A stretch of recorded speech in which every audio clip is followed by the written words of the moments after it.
Ашуға мінгеніңде қалт іске қол ұрма. Керісінше, ашуының басылғанын күт.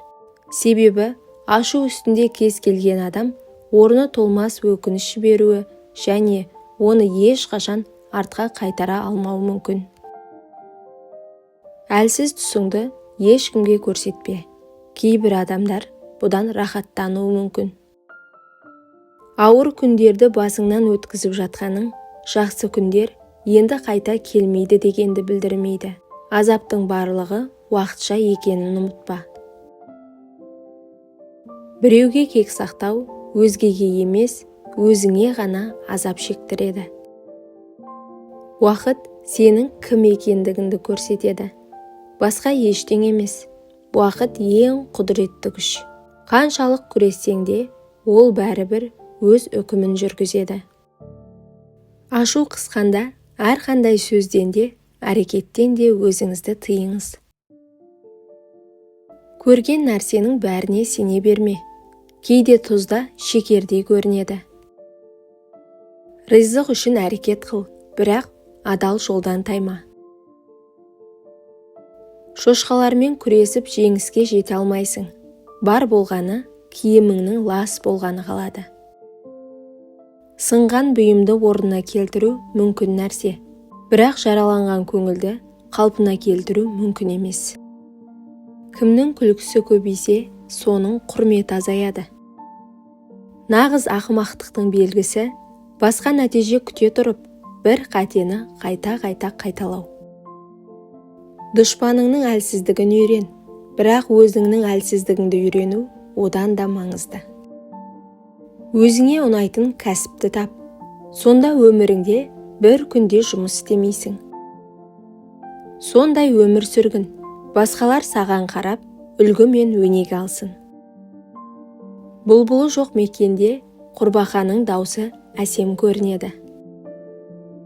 Дертіңді айтсаң, қамың артар, көрінгенге жалынсаң, дұшпаның артар. Қараңғыда жалғыз қалсаң, өз көлеңкеңде сені жалғыз тастап кетеді. Жұртқа жексұрын болғың келсе, шындықты айтсаң болғаны. Өмірде бәрі өтпелі, жақындарың жатқа, ал бөтен адам ең жақын сырласыңа айналуы мүмкін. 100 рет көмек көрсетіп, 1 рет бас тартсаң болғаны, бұл кемшілігіңді ешқашан ұмытпайды. Досың басыңа үст түскенде, батыр майданда, әділ адам қарыз бергенде, ал әйелің кедейлікте сыналады. Қолымнан келмей қалады деп қорықпа. Өмірден ешбір әрекетсіз өтіп кетем бе деп қорық. Өзгенің қатесін теруге асығудан бұрын, өз қателеріңді санап көрші. Сонда өзгелердің кінәсін санауға уақыт таппай қаласың.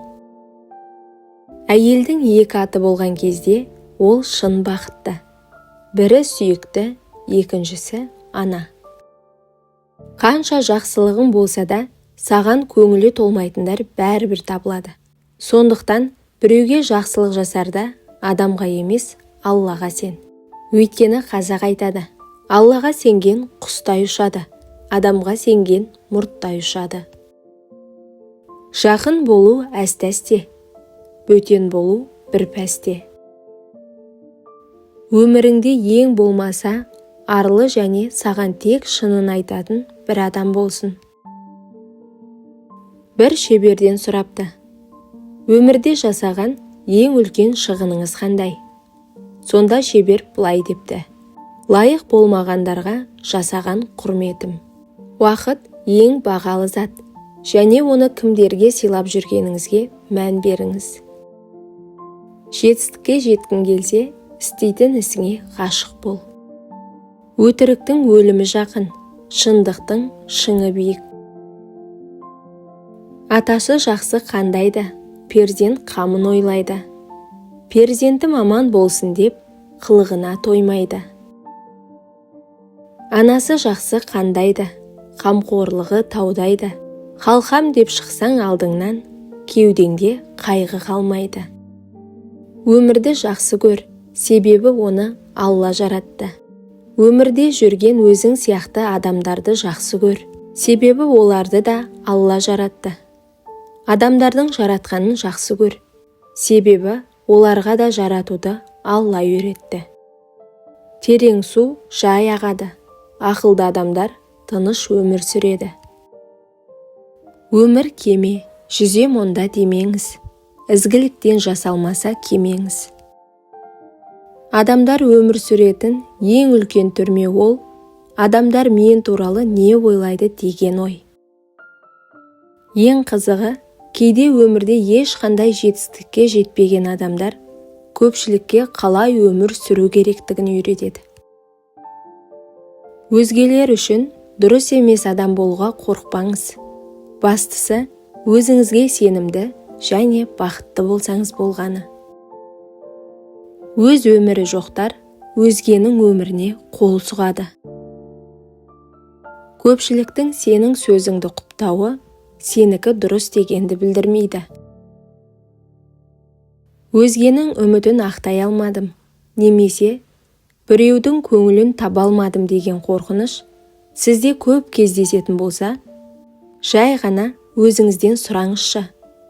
Менің дүниеге келу себебім өзгенің үмітін ақталумен ғана шектеледі ме? Мұратыңа жеткенше дос дұшпанға сыр берме. Қазаннан қақпақ кетсе, иттен ұят кетеді. Бір адамға қадірің болмаса, екі адамға күлкі боларсың. Басқаларды қуанту үшін өмір сүрсең, өзіңнен басқалардың бәрі сені жақсы көреді. Бақытты адам дегеніміз өзгенің өміріне араласпайтын адам. Жақсы жауабың болмаған кезде үнсіздік алдыңға тең. Сүрінгенді, бүлінгенді сөз етпе. Сен де тұрсың, мен де тұрмын кезекте. Құрметті оқырман, арнаға жазылуды ұмытпаңыз. Және де пікір бөліміне өз ойыңызды жаза кетіңіз.